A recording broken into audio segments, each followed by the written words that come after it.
Just in time for the spookiest night of the year, today I'm taking a look at the Ben Cooper Halloween Kid Collection by NECA. Well, most of them anyway. Are they more trick than treat? Stick around, boils and ghouls, and find out.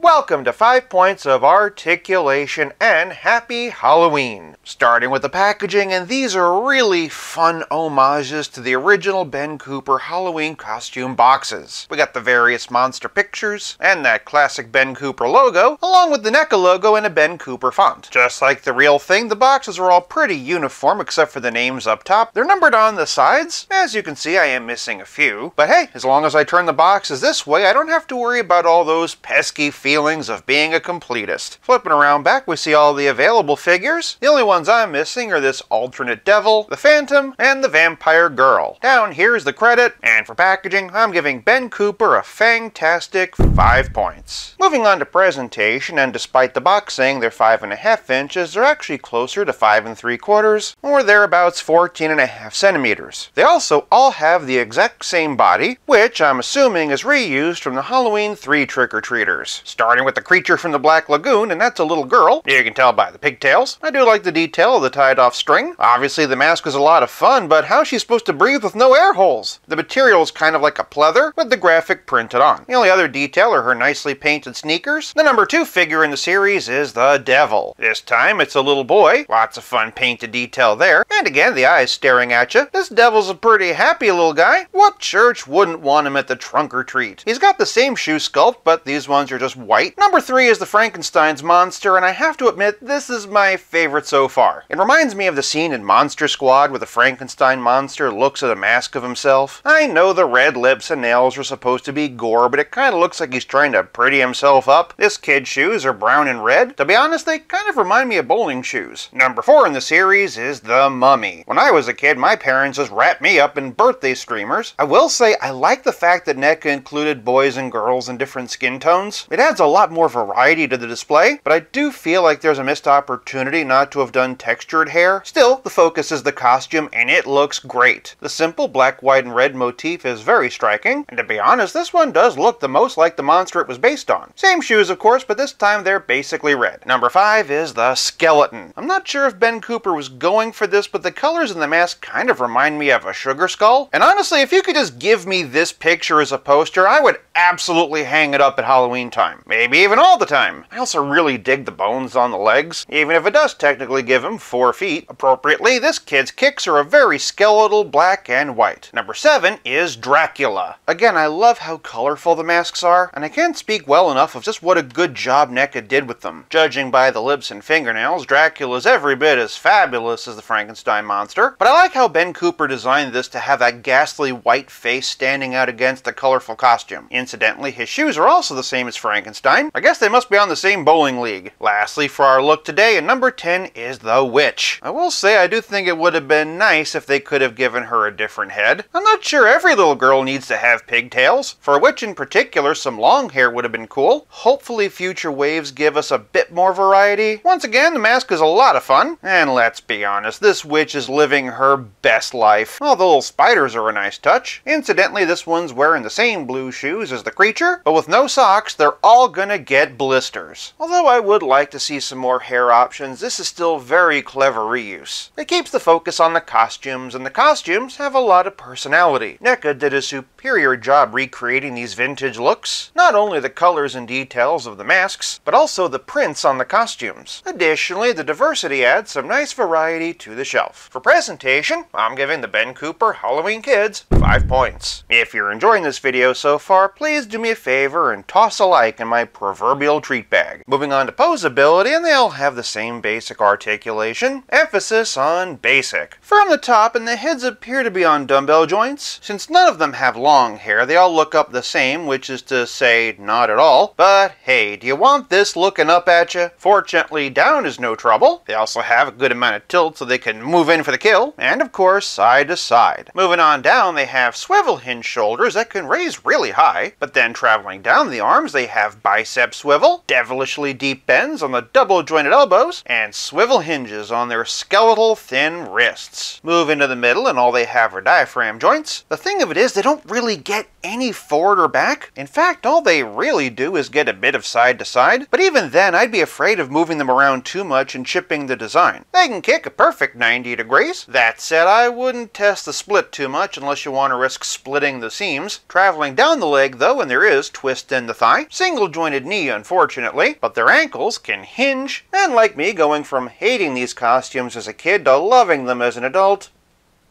pivot. They have less articulation than I'd like, but also probably more than they need. Because of how restrictive the costumes are, I doubt you're going to put them in any kind of extreme poses. My main issue is that they can't look up more, which for a trick-or-treater kind of makes it hard to ask for candy. For posability, I'm giving these kids an okay 3 points. Moving on to playability, and each trick-or-treater comes with a bag or a pail with which to trick-or-treat. Those have been modeled off of actual retro designs as well. The creature has a little trick-or-treat kitty cat bag. That's just made out of cardboard. The devil comes with a jack-o'-lantern treat bag. Just like the costume itself, it's pretty adorable. Frankenstein's monster gets a jack-o'-lantern bucket. I love the sculpted and painted detail, and there's actually a hinge on the handle. Not only that, but since it is empty, I guess you could put things in there. The mummy comes with another trick-or-treat bag. This one's got a bat and a witch and a cat and some pumpkins, and a devil wearing a burglar mask so no one recognizes him. The skeleton comes with another pumpkin bucket, and this one is its own unique sculpt. Interestingly enough, the handle does not move on this one, but I do love the fact that we have a few different varieties. Dracula also has a pumpkin bucket, but this one is the same as Frankenstein's. To be honest, that doesn't actually bother me. For one thing, the mold has to pay for itself somehow. For another thing, it's not uncommon to see lots of similar buckets at Halloween time. Lastly, and the witch has a simple brown paper bag. While it's folded nicely to look like a real bag, it does not actually open up. I do feel like this was a missed opportunity not to give her a little cauldron bucket, but I will say this does create more variation for the shelf, and I'm guessing this was probably the cheapest accessory of the bunch. And hey, NECA's gotta save those pennies where they can. You want the fancy costume? Sometimes you gotta go for the cheap bag. But trick-or-treating is more than just bags and buckets, it's also about how well your trick-or-treaters play with others. As someone who's not really into these 8-inch scale retro cloth figures, the only one I have is Freddy Krueger. If you have a few of these though, I imagine you could slip them in as the kids' parents. Here they are with the Ultimate Freddy. Admittedly, they are a bit big. If you want to imagine they're older children, I guess it would work. For another Ultimate Scale NECA kid though, and here we have Megan. Kinda makes me want to get the retro cloth of her to have as a trick-or-treater. If you wanted to put him with 6-inch scale characters, that's probably pushing it. But you could definitely get away with DC Multiverse. For a relative scale comparison, here are the Ben Cooper kids with Pizza Spidey and the Spectacular Spider-Man. And as always, here they are with Stealth Iron Man. The fact that they don't come with more than trick-or-treat bags or buckets doesn't bother me because I just want to use them for Halloween decorations. That said, from a collector perspective, I do see the desire for alternate hands or things like that. I'm also a little concerned about how the bags are going to hold up long term, especially the ones with the handles. For playability, I'm giving the Ben Cooper kids 4 points. This leaves us with nothing left to discuss but the price. And don't worry, these won't cost you your soul. The fact that other companies like Super 7 are now jumping on the trick-or-treater toy bandwagon shows you that NECA really struck oil here. And at only 20 bucks, you're gonna want to help yourself to more than just one piece. For price, I'm giving the Ben Cooper Halloween Kids 5 points, averaging out to a very good total of 4.4 out of 5. For more 5 POA Ween videos, check out one of these, and until next time, play nice, have fun, and